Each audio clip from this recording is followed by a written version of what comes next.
Hello friends, welcome to the channel. Today we are going to do the detailed analysis of this poetry Lead Kindly Light.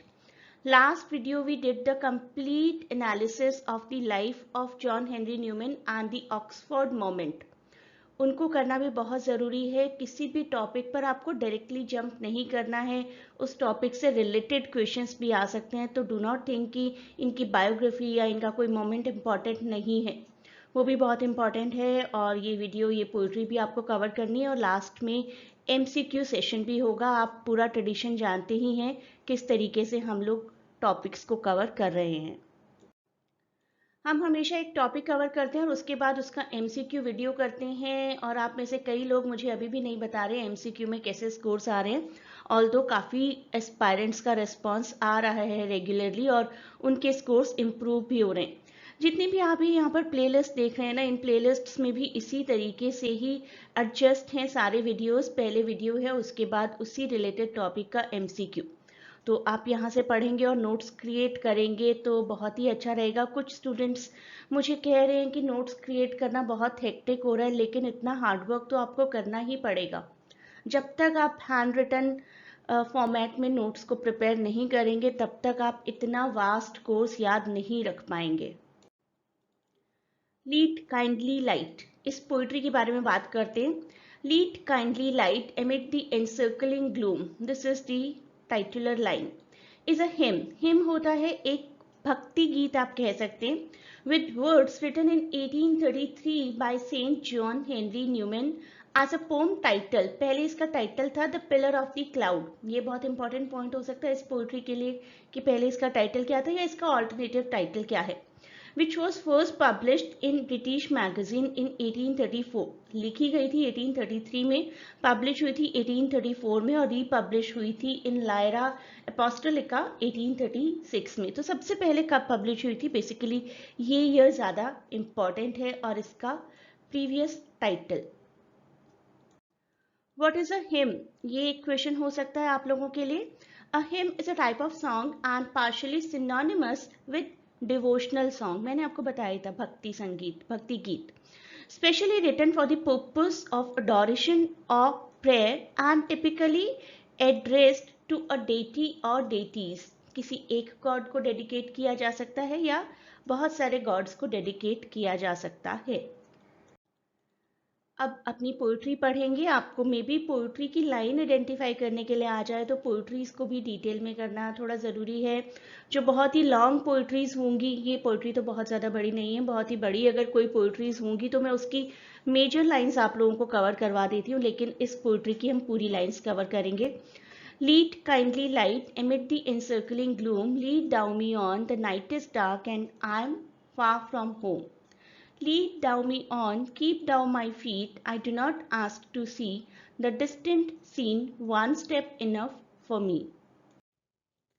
तो ये first stanza है हमारा जिसमें कि Newman किसी light की तरफ, यानी कि you can say Holi spirit की तरफ इशारा कर रहे हैं और उन्हें कह रहे हैं कि प्लीज़ मुझे लीड करिए, मुझे रेस्क्यू करिए, मुझे बचाइए. तो ही वॉन्ट्स कि कोई लाइट, कोई होली स्पिरिट मुझे रेस्क्यू करने के लिए आए मेरे ग्लूम से. एक ऐसा ग्लूम जिसने मुझे एनसर्कल किया हुआ है. ग्लूम का मतलब दुख, परेशानी, तकलीफें.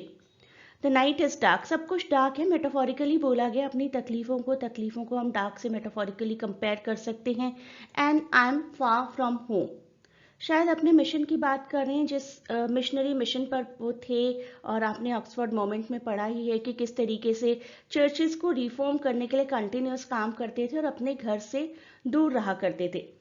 वो एक्सप्रेस कर रहे हैं अपनी डिपेंडेंस अपॉन गॉड. गॉड को कह रहे हैं कि मुझे बस अपने साथ ही रखिए, मुझे तो अपने कीप डाउन माई फीट, ऐसा रखिए कि मैं चलूँ और आप मेरे साथ हो. I do not ask to see the distant scene, बहुत दूर मत ले जाइए मुझे अपने साथ, एक स्टेप भी आप मुझे अपने साथ रख लेंगे तो that is enough for me, बस मुझे अपने साथ साथ फॉलो करवाइए. I was not for ever thus, not prayed that thou shouldst lead me on. I love to choose and see my path, but now lead down me on. I love the garish day in spite of fears. Pride ruled my will, remember not past years. Second stanza है ये हमारा, Newman recall कर रहे एक sadness के साथ, एक पछतावे के साथ अपना पास्ट टाइम, किसी वजह से शायद अपनी किसी बात पर उन्हें थोड़ा सा पछतावा है, और वो कह रहे हैं कि एक ऐसा टाइम भी था when I used to rule according to my rules, right.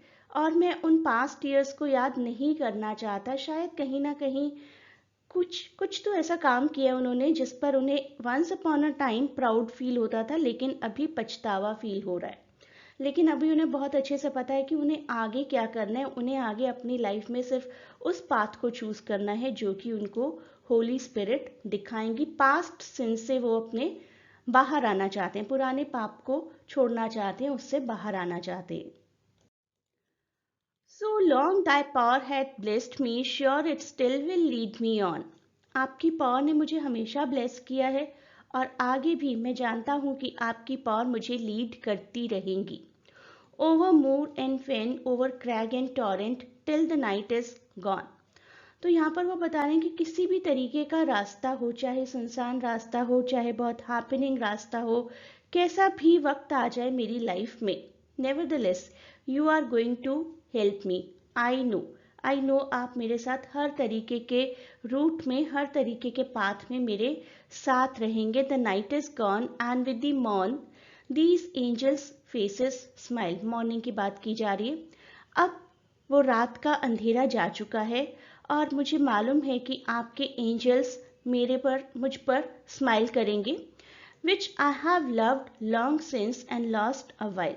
तो ऐसी स्माइल, ऐसी हैप्पीनेस जो कि मैं बहुत लॉस्ट कर चुका हूँ, lost the site for a time, and I am again wanting that some light should fall upon me so that I can see the right path.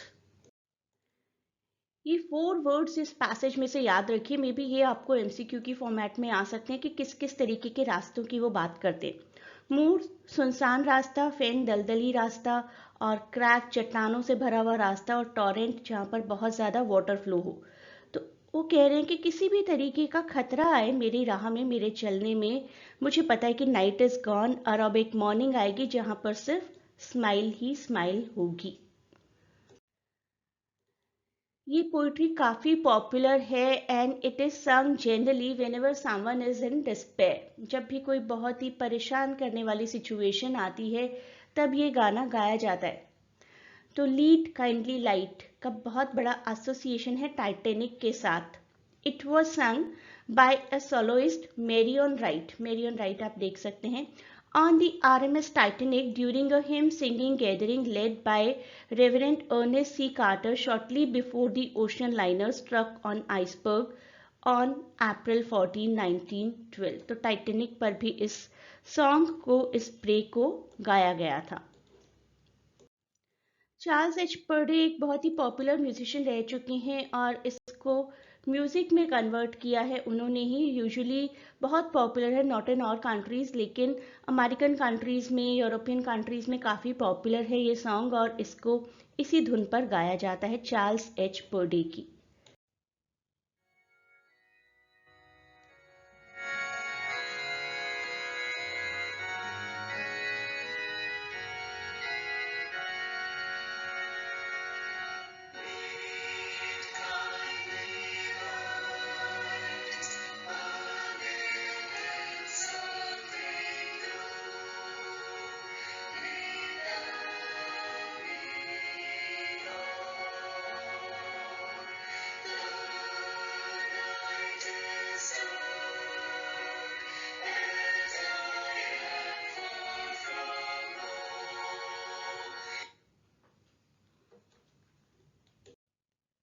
I hope you enjoyed the video. In next session, we will go for MCQs. And please do not forget about the playlists. मैं आपको बार बार कह रही हूँ ये playlists आपके लिए बहुत ही important रहने वाली हैं। प्लेलिस्ट के सभी वीडियोस को रिपीट करिए, बार बार देखिए, अपने नोट्स प्रिपेयर करिए। And I am getting few comments, not all, everyone is very happy taking notes, but few of you are saying कि नोट मेकिंग बहुत हेक्टिक हो रहा है, लेकिन हेक्टिक होगा और नोट मेकिंग से ही आपको सब कुछ याद रहेगा और रिकॉल कर पाएंगे। सिर्फ रीड कर करके कुछ भी नहीं मिलेगा आपको, और सिर्फ वीडियो वॉचिंग करके भी कुछ भी नहीं मिलेगा। 10% इफेक्ट आएगा सिर्फ वीडियो वॉचिंग करने से, लेकिन 70 to 80% आपको रिकॉल रहेगा नोट मेकिंग करने से। तो नोट मेकिंग प्लीज़ कंटिन्यू।